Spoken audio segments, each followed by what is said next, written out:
First of all, James, I wanted to thank you and your buddy there for helping me to think about where I want to go with this whole project. Um, I don't really know what the book is going to contain yet. I don't have an outline. So far, it's just been sort of stream of consciousness. And that is how I intended to write the whole book. Because you were pretty much right on about how, you know, the idea isn't to stop speaking, to stop communicating, to stop using language. The idea is just that we use language, and we shouldn't think that we can ever define the world with language. Language is a tool in order to communicate meaning and emotion and, you know, energy between people. It's not supposed to be a reflection of the objective world. And if we try to make it do that, well, we're just deluding ourselves, I think. To search for the final answer doesn't seem possible. So I'm going to read a little bit from what I hope will be the introduction, or something like what the introduction will be for my book. It's called An Unfinished Gift. Let us first set out the parameters. This is not a philosophical treatise. That is, it is not a serious work of factual record. It is not a legitimate attempt to explain the inner workings of reality. But it isn't just a story either. It isn't just a fiction. This is where it starts to get tricky. This is where it becomes stranger than fiction. It's an interweaving of set and setting, a combining of placement and place. What is personal? What is impersonal? How are we to interpret the distinction between the two? When a philosopher sits down to write, is he giving a personal confession or an impersonal documentation? It comes down to the essential difference between subjects and objects, between ends and means, between meaning and sign. What this text is really aiming to be is a gesture, that is, a direct enactment of its own meaning. The philosopher lies awake at night, wondering what he is supposed to say to describe all of this.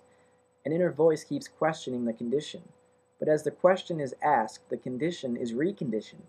The laboratory is set up, but as soon as the cameras start recording, the condition is no longer alone, no longer self-explanatory. It requires interpretation because it wakes up and begins to react to our inquiry. We begin a dialogue with what has been framed, but it is an unexpected dialogue, a conversation we were not expecting to find ourselves in. We set out in search of an answer, and when we received it, the only proper thing to do was return it with a further question.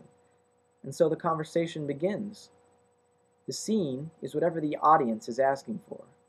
The artist is put in the position of having to create what has never been created before, something all his own, while at the same time something that will be appreciated by everyone else. Something that breaks the mold without clogging the machine. Something new yet old, different and assertive, yet willing to cooperate with the necessities of the situation. If this were a philosophical treatise, we as the author would be required to give reasons why we asserted it like we did. Why did you think such and such was the case, Mr. Philosopher? Why did you write it as you did? The philosopher, to remain a philosopher, is then forced to come up with verbal justifications for his text. He must further explain with his voice what he has already expressed with his pen. For surely if the philosopher cannot explain what it was he meant by his writing when his audience asks for his justifications, then the audience ought not to even have asked him for his opinion as though he were a philosopher. A philosopher can give reasons for everything. He must, right? If this were an artistic creation, we would be just as much the author as the audience. We would not be required to make sense of what has already been written, because the writing itself is a work of art. It stands on its own and needs no subjective support from its author. Instead of actually seeking after an answer, it is a seeking after an answer in parody. It is a mockery of philosophy, which is to say, a celebration of it. It is a weaving together of meanings for the sake of understanding. It does not delay understanding. It presents it straight away. It gestures and connects mind with matter once and for all.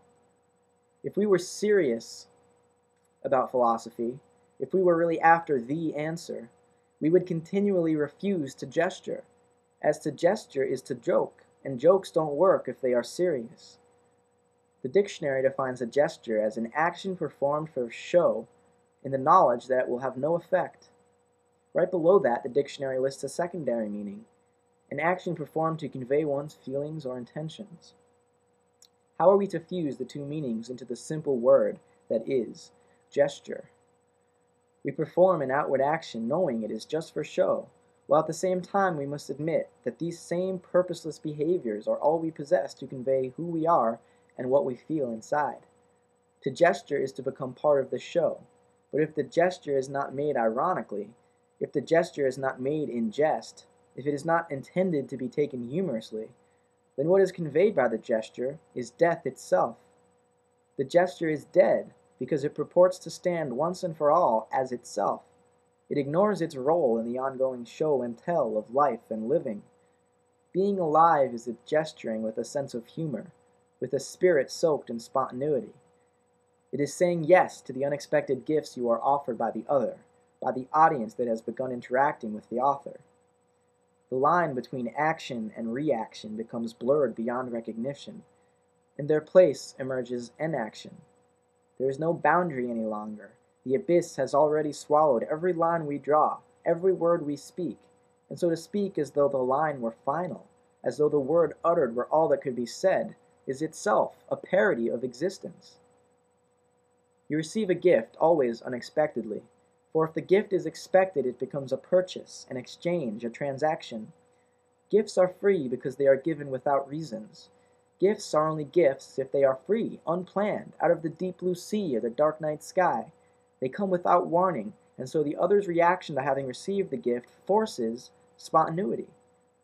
A gift can only result in laughter, but it is laughter as an end in itself, not laughter because it is funny. This text is an attempt at gift-giving, at gesturing with jest, unexpectedly and without reason or pretext, and without the possibility of subsequent justification. I give it without expectation from an audience. Indeed, I give it without even knowing where it will go. I have begun without beginning by finding myself here amidst the words of the English language. They build this text as much, if not more so, than I. I repeat their meanings and organize their syntax, not with a preconceived idea of what I would like to say, but with a directly gestured and enacted meaning that grows from the inside out. If I were an engineer, I might construct an edifice of thought piece by piece, being careful to balance all my logical inferences and deductions, always on the lookout for incongruencies and contradictions that might send my abstract structure tumbling into incoherence. Instead, I let the words decide what they would like to say. I open my thoughts to the impossible and allow the vessel of language to swallow up whatever tastes right, whatever means most. The difference between form and content, between sign and meaning, is the same as the difference between soul and body. The soul is the transcendental and eternal, while the body is the immanent and temporal. When we think only with our brains, we end up thinking in forms, in abstract ideas and universal generalities. We think with our brains when we reflect on the eternal structures of nature that arise before or stand beneath life, and that inform it. We think with our bodies when we participate in the temporal becomingness of time, when we come to understand meaning and the substance that it provides to life. This substance is the vessel that carries eternal information and allows it to express itself. It is the context that establishes its being in the world. It is the stuff that gives it weight, that makes it matter. You might say that DNA serves as the form, while the body as membrane serves as the substance in which it can be expressed. But we must be careful not to assume that the form constitutes the substance, that the genotype is totally responsible for the phenotype. It must be pointed out that the body could also be seen as constituting the DNA, as without protein synthesis and the contextually embedded matrix of the intra- and intercellular environment, the genes would remain expressionless. The body gives the DNA its opportunity for expression. The DNA gives the body the form of its substance. Forms are always general, however.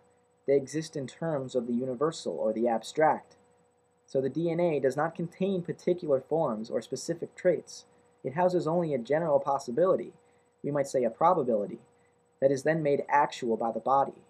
The code always needs an interpreter, as if there were only codes to interact with more codes, then there would be no way to distinguish one from the other. The interpreter, in this case, is the body. The body gives meaning or life to what would otherwise remain but a sign. Signs are built from lives lost in the past, as genetic codes are reorganized by mutation.